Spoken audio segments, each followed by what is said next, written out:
In this video, we'll be taking a look at 3 college basketball games happening on December 7th, 2025, and providing you with free team picks and total picks for each one of those games, so 6 picks in total. Welcome back to Cash Out Sports. Let's dive right into it. Oh, and don't forget to subscribe and to click the bell icon to get notified as soon as these videos get released, so that you have more time to plan out your bets as we provide these videos on a daily basis. I can guarantee that you'll have all the important information that you'll need on these 3 college basketball games after fully watching this video. One more thing before we start: if you would like to gain access to our best exclusive sports picks to take your journey to the next level, then check out our Patreon in the link down below, where we offer our best single picks, parlay picks, and much more. Now let's get started.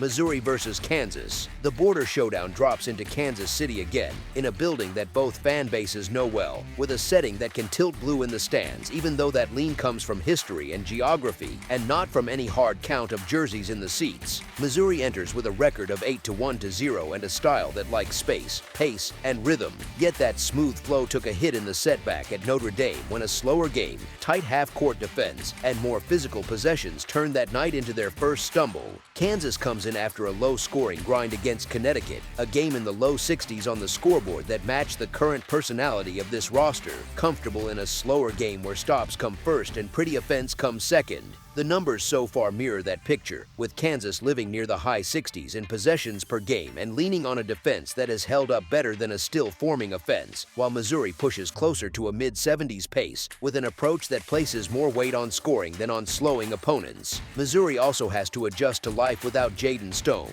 whose hand injury takes away a key guard who can create off the bounce and settle a broken possession on the edge of the clock. And on the other side, Kansas may add Darren Peterson back into the rotation from a hamstring issue, with his status listed as a game-time call and any guess about his minutes or burst resting in the realm of speculation. In a rivalry that invites contact, rewards composure, and often turns each trip into a test of who can keep structure when emotions spike, the group that leans into defense, accepts a choppy tempo, and walks in looking to respond after a hard loss in a familiar arena shapes the way this matchup feels on paper. As our first pick for this matchup, the Kansas Jayhawks to cover the spread as favorites is our full game side pick. Odds makers have set the total in the high 140s, a number that poses a simple question about how this 94 feet will feel, either like a flowing shootout with quick trips and early shots, or like a rivalry game that moves in heavier steps and forces both teams to earn every clean look. Missouri's track record so far points toward more possessions and a higher scoring profile, yet the context around this specific meeting pulls in a different direction. With an intense crowd, 2 staffs that know this series carries a reputation for toughness, and a Kansas team that prefers to slow the game, build walls in transition, and squeeze opponents into half-court execution. Without Stone, Missouri loses one more steady scorer who can rescue a late clock situation and turn an empty trip into points. And while Peterson could return for Kansas, his exact role and effectiveness off that hamstring sit in the speculative bucket, and the core identity of Kansas still flows through its size, length, and defense rather than through a decision to run at every chance. The neutral building brings a different shooting backdrop than a true home floor, and rivalry pressure early in the afternoon can tighten shoulders, shorten follow-throughs, and make the first few minutes feel more like a test of nerves than a scoring contest, which can drag rhythm and limit easy runs. When you add those pieces together, from style of play to injuries to environment, the shape of the game trends toward longer possessions, heavier contact, and a scoreboard that has to work for every tick. As our second pick for this matchup, under the projected total is our full game total pick.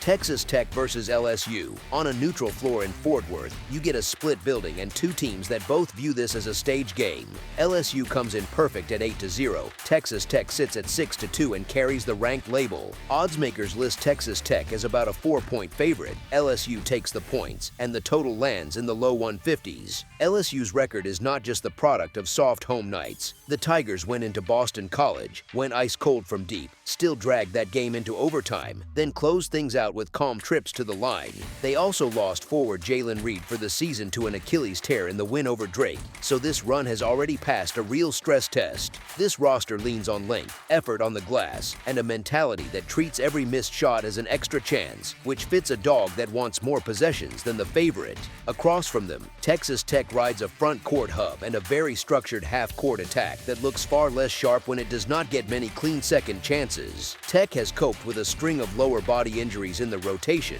so the bench is good but not bottomless, and that matters when a game turns into a 40-minute push. All of that points toward an afternoon where LSU's energy on the boards and comfort in tight late possessions keep the underdog number live from the opening tip to the final horn. As our first pick for this matchup, the LSU Tigers to cover the spread as underdogs is our full game side pick.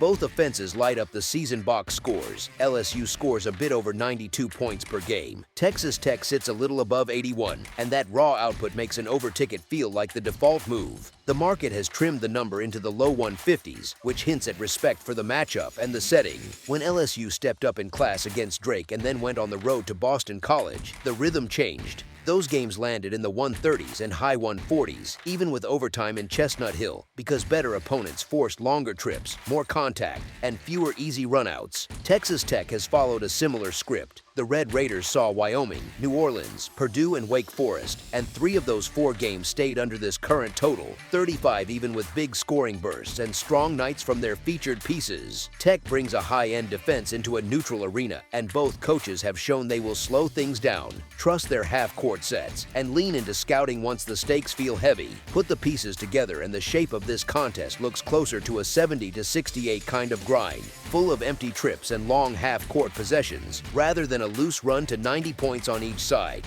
As our second pick for this matchup, under the projected total is our full game total pick. Creighton versus Nebraska. Creighton comes in fresh off a blowout of Nichols, with that win fueled by a heavy dose of three-point makes, and that gives them some swagger before the ball even tips. At the same time, they walk into a court where they took a 29-point loss 2 seasons ago, then had Nebraska come into their own gym and hand them another hard lesson last year, so there is some real emotional weight on this one. Nebraska stands at 8-0, owns a Hall of Fame Classic title this season, and has gone 5-0 in this arena, so the home side has recent results that back up the noise in the building. One major efficiency site rates Nebraska in the top 50, with an offense that scores in many ways and a defense that holds up possession after possession while playing at a pace that sits near the national middle. Creighton is 5-3, scores about 77.5 points per game, gives up about 71.5, and plays at a tempo that sits a bit slower than Nebraska. Odds makers still post a tight one-possession spread, with Nebraska around -4.5 at home, which counts as a small number when you pair it with an unbeaten record and a loud, familiar floor. Historical against the spread trends point more toward Creighton, but those runs belong to earlier versions of both rosters, so the most useful lens is the set of results on the board this season and what they say about how Nebraska now stacks up in this rivalry. As our first pick for this matchup, the Nebraska Cornhuskers to cover the spread as favorites is our full game side pick. Nebraska's adjusted tempo sits at about 70.7 possessions, which lands near the national average, 70, while Creighton runs closer to 66.9 possessions, which reflects a more patient rhythm.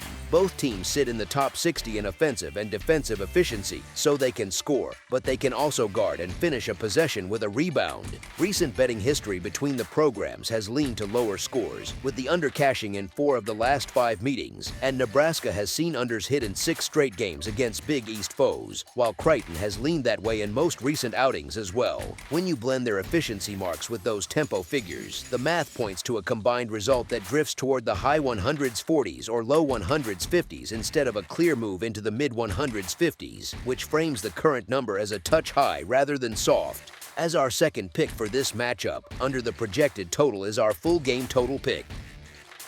That's all for now, so if you have any other games you would like reviewed, then leave a comment down below with the game you would like analyzed, subscribe to our channel, leave a like on this video, and we'll get to it as soon as we possibly can. We would also love to hear your opinion on the picks presented to you in this video, whether you agree or disagree with them, so leave a comment down below and do let us know.